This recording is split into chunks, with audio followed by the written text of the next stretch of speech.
नमस्कार दोस्तों, स्पेस की दुनिया से प्यार करने वालों के लिए हम लाए हैं एक बहुत ही बड़ी खुशखबरी। खुशखबरी केवल स्पेस लवर्स के लिए ही नहीं बल्कि हर भारतीय के लिए भी है, क्योंकि इसरो ने वो कारनामा करके दिखाया है जो अब तक बड़े बड़े देश भी नहीं कर पाए। दोस्तों, भारत का डिफेंस ऑर्गेनाइजेशन DRDO तो शेर है ही, लेकिन इसरो उसका भी बाप निकला।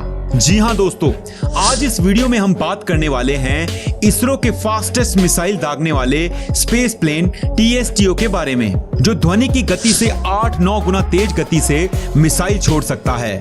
इसकी खासियत यह है कि ना सिर्फ ये स्पेस में जाकर सैटेलाइट लॉन्च कर सकता है, बल्कि स्पेस से हाइपरसोनिक मिसाइल्स के द्वारा भारत के दुश्मनों पर हमला भी कर सकता है।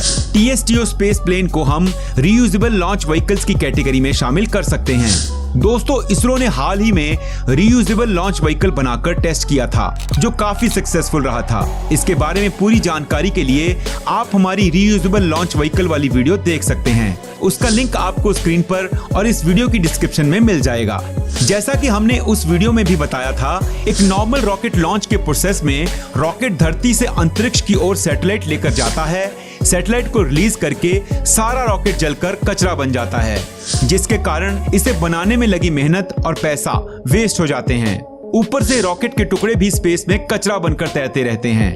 इससे फ्यूचर में स्पेस ट्रेवल करते वक्त एक्सीडेंट भी हो सकता है। इसीलिए इसरो ने हमें इन समस्याओं का सलूशन दिया है TSTO स्पेस प्लेन के रूप में। TSTO स्पेस प्लेन जब अंतरिक्ष में जाएगा तो सैटेलाइट को अंतरिक्ष में छोड़कर फिर से सही सलामत वापस आ जाएगा।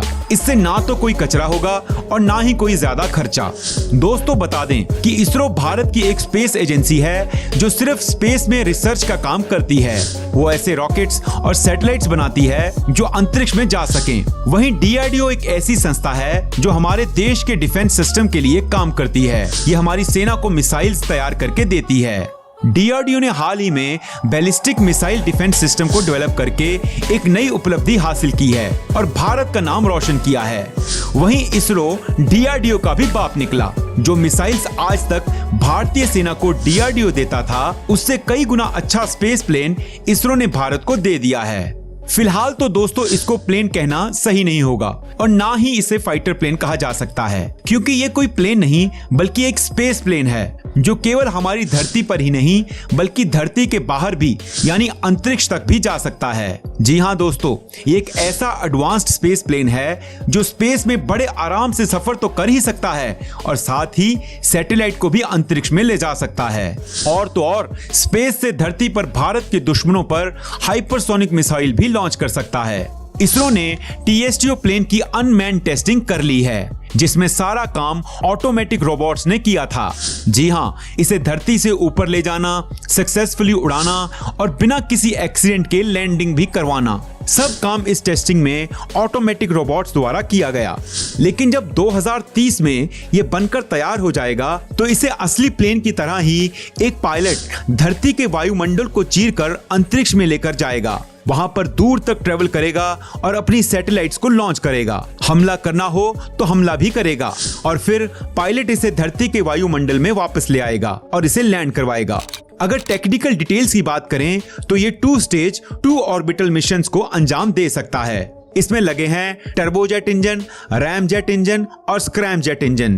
इसरो ने इस TSTO को काफी अलग तरीके से बनाया है। लॉन्च से लेकर जमीन से 15 किलोमीटर की ऊंचाई तक ये टर्बोजेट इंजन की मदद लेता है। फिर आता है रैम जेट इंजन, जो इसे 15 से 25 किलोमीटर की ऊंचाई पर लेकर जाएगा। दोस्तों, फिर एक्टिवेट होता है स्क्रैम जेट इंजन, जो 25 से 28 किलोमीटर की ऊंचाई हासिल करेगा। बाद में ये हाइपर एक्टिव हो जाता है और मार्क 9 की स्पीड यानी कि सुपरसोनिक नहीं, हाइपरसोनिक गति से ट्रेवल करेगा और धरती के वायुमंडल को चीरकर 50 किलोमीटर आगे निकल जाएगा और वहीं से मार्क 12 की स्पीड हासिल कर लेगा। यहीं पे ये पेलोड होगा, यानी कि सैटेलाइट्स या फिर मिसाइल्स को लॉन्च करेगा।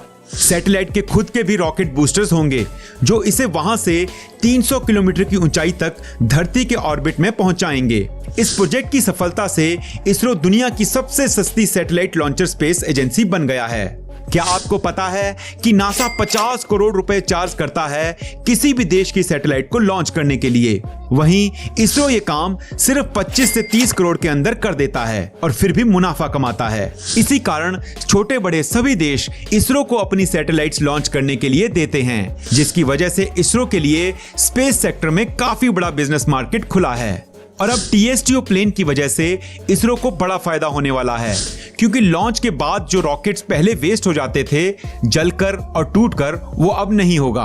आपको बता दें कि इससे पहले रीयूजेबल रॉकेट्स की टेक्नोलॉजी सिर्फ कैलिफोर्निया की स्पेसएक्स कॉर्पोरेशन के पास ही थी, जिसको एलन मस्क की जिद ने बनाया था। इनके पास ऐसे रॉकेट हैं जो अंतरिक्ष में सैटेलाइट छोड़कर वापस सही सलामत धरती पर आ जाते हैं।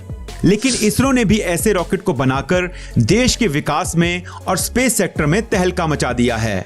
सैल्यूट है हमारे देश के उन साइंटिस्ट को जिन्होंने पूरी मेहनत, पूरी लगन से और अपने सही नॉलेज को यूज करके सारी दुनिया के सामने भारत की शक्ति का प्रदर्शन किया है, जो वाकई काबिले तारीफ है।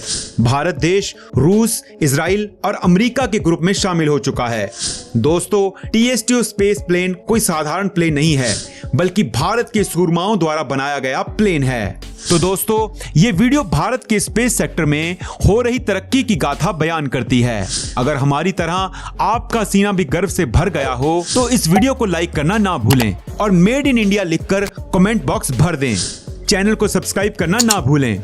आपसे जल्द मिलेंगे नई वीडियो में नई इंफॉर्मेशन के साथ। धन्यवाद।